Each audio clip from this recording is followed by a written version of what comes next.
Today is March 26th, the day after the original announcement that the cabinet to the White House in the United States of America would be announced within the next week.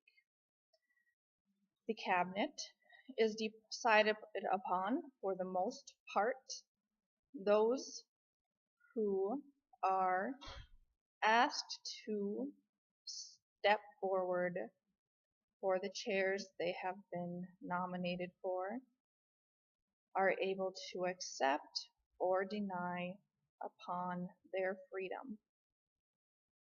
Before I announce the names of those who have been nominated for the cabinet, a statement from Abraham Lincoln. We have been the recipients of the choicest, bountiest of heaven. We have been preserved these many years in peace and prosperity. We have grown in numbers, wealth, and power as no other nation has ever grown. But we have forgotten God. We have forgotten the gracious hand which preserved us in peace and multiplied and enriched and strengthened us. We have vainly imagined in the deceitfulness of our hearts that all these things were produced by some superior wisdom and virtue of our own.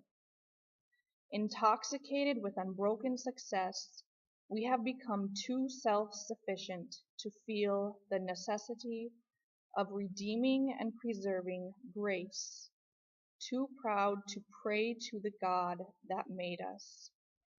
Abraham Lincoln.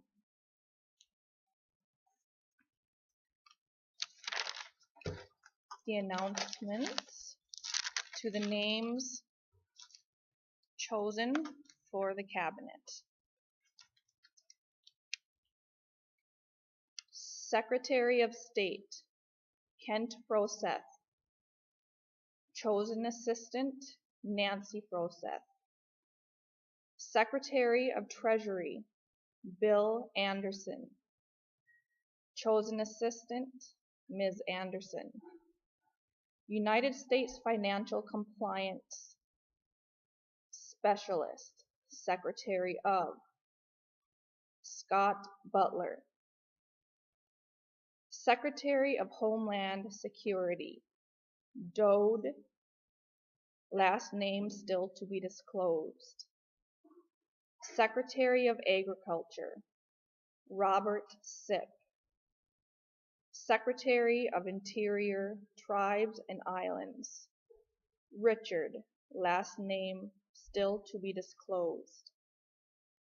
Secretary of Conservancy, Dan Marvin. Secretary of Energy, Roger Moe.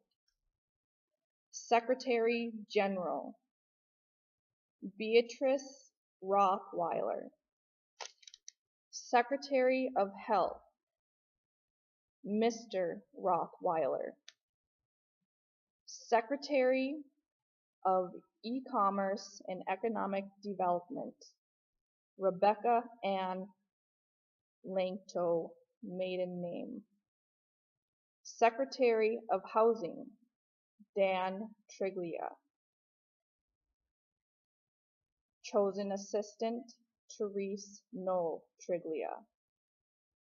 Secretary of Transportation, Joe Marvin. Secretary of Media Communications, Dean Hughes.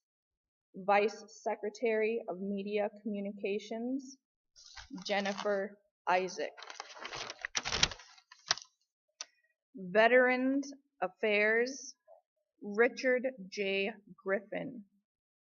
Secretary of Immigration, David Johnson, J.D.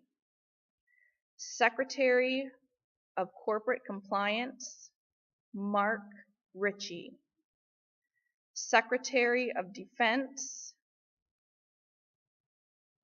Ashton Carter, with acknowledgement that the Secretary of Defense, currently acting with the name of Ashton Carter, has been checkmated due to the circumstances of the clusters, due to the Canadians infiltrated through the education, economic, and simple walking across the border methods.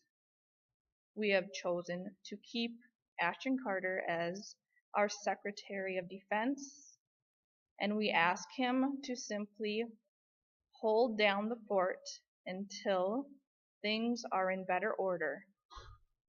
It is acknowledged that there may have been entrapment, there may have been blackmail throughout this time of caring for the United States military and caring for the remaining of the Secretary of Defense's responsibilities. But we are glad to keep you.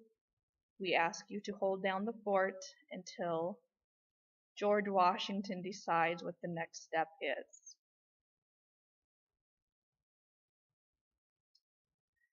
Lastly, we are adding the Secretary of Corporate Compliance, named as Mark Ritchie, to remind us that corporate compliance is extremely important in caring for the economic security of the United States, and we are therefore taking steps with Mark to continue on with his efforts of closing those who are under illegal operations. There are monies for both the rich, the middle class, the lower middle class, and the impoverished, which are overseen when these organizations or corporations continue on after they have been designated for closure. And we are happy to continue with research on fulfilling their closure and on making sure compliance is in order. We are holding concern for the Internet of the United States having held difficulty with content management and the accuracy of that content management within the culture of the United States of America. And so lastly, we announce a Secretary of Internet Security, George Knoll II of the Air Force, last heard of to be stationed in Japan. We will do our best to find him. Those are the names of the chosen cabinet, myself, the President-elect, accepted Angela Josephine Sip, and Vice President-elect of the United States, Leland C. Warney. We sent him his oath to read silently and out loud upon his freedom. At any time, any person holds the ability to accept or deny. I know we have dedicated corporate and civil and veteran citizens, and you will know for yourselves what is best for you and the United States. I hold confidence that